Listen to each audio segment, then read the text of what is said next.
9 do livro de Mateus. Mateus capítulo 9. Nesse momento é o principal momento do culto, aonde o próprio Deus, Ele vai falar com você, Ele vai falar comigo, e o abençoador, Ele sabe do que você precisa, porque não é Jesus que precisa de você, mas é a gente que precisa de Deus, amém? Eu peço agora a todos que se colocam de pé em reverência ao Senhor, com os olhos fechados, assim oremos. Espírito Santo, Senhor Jesus, nesse exato momento, Deus, entramos no momento principal da reunião, que é a ministração e a pregação da Tua palavra, Jesus. Espírito Santo, eu não quero que seja eu, mas eu quero que seja o Senhor, Deus, dando a direção certa para que nós possamos vencer na vida, para que nós possamos entender que sem o Senhor não poderemos chegar a lugar nenhum, Deus. Senhor Jesus, muito obrigado por o Senhor ter nos escolhido, porque nós somos pecadores, nós somos falhos, nós somos errantes, Pai. Mas até aqui é o Senhor que tem nos sustentado. Quantos livramentos, Pai. Muitas pessoas até mesmo pensaram que nós iríamos desistir, mas é o Senhor que tem nos capacitado, Senhor. Espírito Santo, repreende agora todo espírito, Pai, maligno, que impeça de entendermos a Tua palavra, Senhor. Abra o nosso entendimento, que nós possamos sair daqui cheio do Espírito Santo e não vazio, Pai. Tudo que viemos fazer, que nós possamos diminuir e que o Senhor cresça, Deus. Diga, Senhor Jesus, eis-me aqui para ouvir e meditar na Tua palavra. Amém? Bem forte para Jesus, igreja. Bem forte para Jesus. Podem sentar. Fiquem à vontade. Amém? Quem quiser beber água, pode pedir para a pastora Valdirez. Quem quiser ir no banheiro, pode também pedir. Quem tiver com o seu celular, nesse exato momento, desligue o celular para que não possa atrapalhar o teu entendimento. Amém? Em Mateus capítulo 9, versículo 1 diz: o paralítico de Cafarnaum. O paralítico de Cafarnaum. Em Mateus capítulo 9, versículo 1 diz: e entrando no barco, passou para outra margem e chegou à sua cidade. E eis que lhe trouxeram um paralítico deitado numa cama. E Jesus, vendo a fé deles, disse ao paralítico: filho, tem bom ânimo, perdoados te são os teus pecados. Peço agora que todos dêem uma pausa. E a gente tem que entender a palavra. Não basta apenas ler. A gente tem que entender. Você vê que aqui é uma passagem bem simples, mas também muito objetiva. Onde Jesus, junto com os seus discípulos, chegam à sua cidade. E você vê que assim que chegou, trouxeram para Jesus um paralítico. Trouxeram para Jesus um paralítico. No dia de hoje, o que é paralítico? Paralítico é aquela pessoa que não anda. Muitas das vezes não pode nem deitar, nem fazer necessidades. Por quê? Porque precisa de ajuda. Talvez hoje a tua vida, a minha vida, possa estar paralisada. Mas eu digo algo para você, meu irmão. Eu digo algo para você, minha irmã. O Senhor Jesus, Ele chegou. E onde o Senhor Jesus chega, o milagre acontece.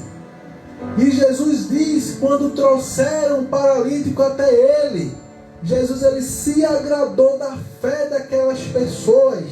E disse, tem bom ânimo. Perdoados estão os teus pecados. Eu não sei qual é o teu pecado. Eu não sei o que você fez em mente, em que você fez em prática, mas hoje a palavra de Deus diz: perdoados estão os teus pecados. Nem você é perfeito, nem eu sou perfeito. Todo dia nós pecamos. Pecado é tudo aquilo que é contrário à palavra de Deus. Se na palavra de Deus diz que nós não devemos praticar fornicação, que é sexo fora do casamento, se a gente praticar, a gente vai estar no pecado. Se nós roubarmos, estaremos no pecado. Se tivermos mágoa no coração, estaremos no pecado. E muitos outros pecados que a Bíblia ela nos ensina. Mas hoje Jesus ele diz claramente que perdoados estão os teus pecados. Se a gente não peca no falar, a gente peca no ouvir. Se não peca no ouvir, peca no pensar. Nós somos carnes, irmãos. Mas o que não podemos fazer é permanecer no erro do pecado. Imagina se a gente colocarmos como prioridade Deus assim que acordar, fazer uma oração, agradecer a Jesus pela saúde, agradecer a Jesus pelo pão de cada dia, agradecer a Jesus por poder contemplar a grandeza de tudo que Ele fez. Com certeza vai mudar. Porque Jesus, Ele vai também te honrar, porque você está colocando Ele em primeiro lugar. Amém, igreja? Dando continuidade em Mateus capítulo 9, versículo 3, diz: e eis que alguns dos escribas diziam entre si: ele blasfema. Mas Jesus, conhecendo os seus pensamentos, disse: por que pensais mal em vosso coração? Pois o que é mais fácil dizer ao paralítico: perdoados te são os teus pecados, ou levanta-te e anda? Ora, para que saibais que o Filho do Homem tem na terra autoridade para perdoar pecados, disse então ao paralítico: levanta-te, toma a tua cama e vai para a tua casa. E levantando-se foi para a sua casa. E a multidão, vendo isso, maravilhou-se e glorificou a Deus que dera tal poder aos homens. Fique ciente, meu irmão, fique ciente, minha irmã, que o Senhor Jesus, Ele sonda os nossos corações e Ele sabe tudo que a gente pensa. Se os teus pensamentos forem bons, agradáveis ao Senhor, pode ter certeza que pode demorar, pode tardar, mas a tua vitória ela vai chegar, porque tudo é no tempo de Deus. Tudo é no tempo de Deus. Mas se o Espírito Santo ele sondar o teu coração e ver pensamentos maus, pensamentos malignos, pensamentos que não agradam à vontade de Deus, pode ter certeza que cedo ou tarde você vai cair. Cedo ou tarde você vai sair da presença do Senhor. E o que vai fazer a gente permanecer na presença de Deus é buscar ler a sua palavra e meditar. Nós podemos imaginar um paralítico e do nada o próprio Deus, o próprio Criador que criou o céu, que criou a terra, Ele levantar o paralítico. Naquela época a medicina não era avançada, irmão. A medicina não era avançada, irmão. E até hoje existem casos que não tem nem cura para paralítico. Mas aonde Jesus ele chega, aonde o Senhor Jesus ele passa, com certeza vai ter a diferença. Diga: eu vou fazer a diferença. Eu vou fazer a diferença. Dando continuidade à palavra de Deus, em Mateus capítulo 9, versículo 9. E Jesus, passando adiante dali, viu assentado na alfândega um homem chamado Mateus, e disse-lhe: segue-me. E ele, levantando-se, o seguiu. Nós podemos agora, poxa, como é que um homem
isso disseram aos seus discípulos: porque come o vosso mestre com os publicanos e pecadores.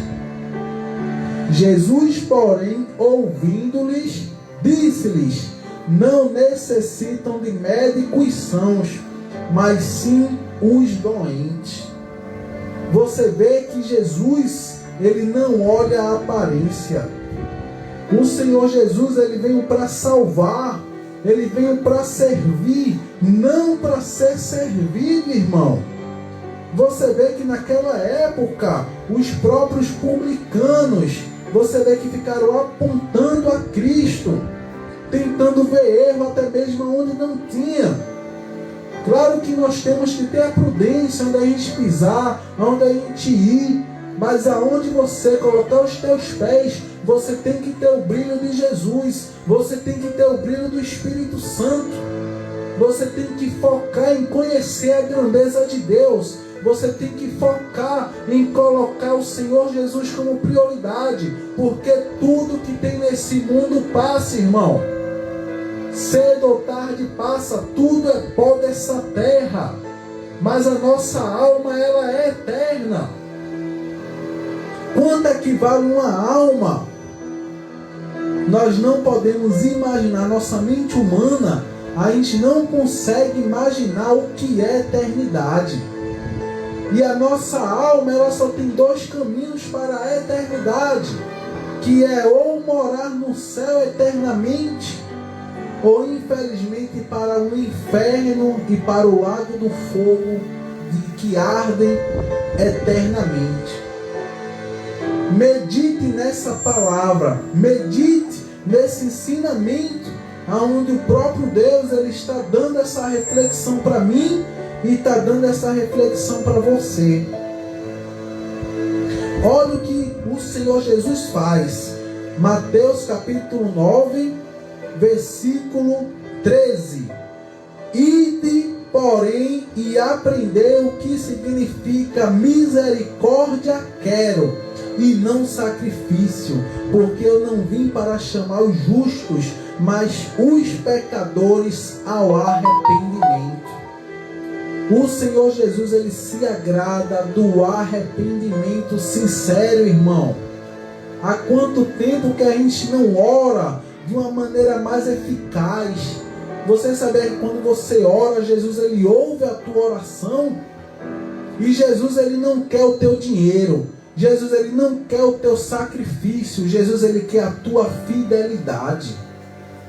Se você entregar os teus caminhos para o Senhor,